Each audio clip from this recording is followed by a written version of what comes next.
Pinag-aaralan ng grupong Mocha Girls ang mga legal na hakbang laban sa isang producer na nanloko raw sa kanila. Nakulong ang grupo sa Malaysia dahil sa kakulangan ng papeles na hindi raw inasikaso ng producer. Makibalita tayo kay Bam Alegre. Nakauwi na sa Pilipinas ang grupong Mocha Girls matapos ma-detain ng 5 araw sa Malaysia dahil sa kawalan ng work permit para sa concert sana nila sa Kuala Lumpur noong September 4. Nilinaw ng grupo na hindi sila pinadeport dahil wala naman silang masamang record. Hindi raw nilakad ng concert producer ang kanilang mga papeles. Pinalaya lang sila matapos makipag-ugnayan ng mga producer at ang embahada ng Pilipinas sa immigration officials ng Malaysia. Bagamat balik trabaho na agad ang Mocha Girls, hindi pa rin nila malimutan na naging karanasan sa detention cell. Itong plastic na to, ayan, ito yung aming parang baso doon.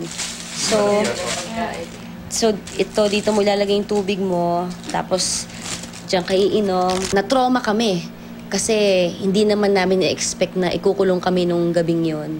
Dahil tinanggalan kami ng basic human rights, yung aming mga suot, halimbawa, nakapaalang kami doon, tapos sa sahig kami natutulog, tapos yung CR, wala kang privacy. Ang dating EB babe pa na si May, nasaktan pa raw habang nakikipagsiksikan na parang sardinas sa kanilang selda kasama ang 4 na pupang detainee.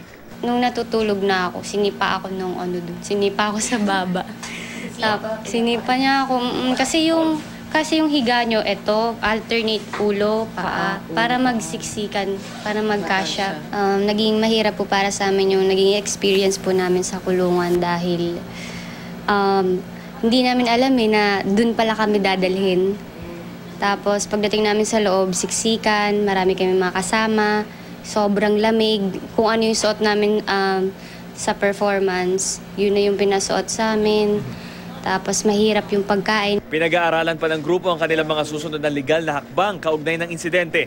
Nagbigay rin sila ng babala sa iba pang mga performer na nagtatrabaho sa ibang bansa. Hindi ito tungkol sa Mocha Girls lang at saka sa producer kasi napakaraming musikero na Pilipino sa Malaysia. Huwag kayong magtiwala kaagad pag sinabi sa inyo ng mga employer nyo, ng mga producer nyo na okay na yung visa nyo. Siguraduhin yung hawak nyo ang passport nyo at mismong nandun yung tatak. Kasi kung hindi mo hawak ang passport mo, kahit sabihin mo o may Xerox ka man, at pag in-inspection ka ng immigration, kulong ka pag wala kang passport. Bam Alegre, GMA News.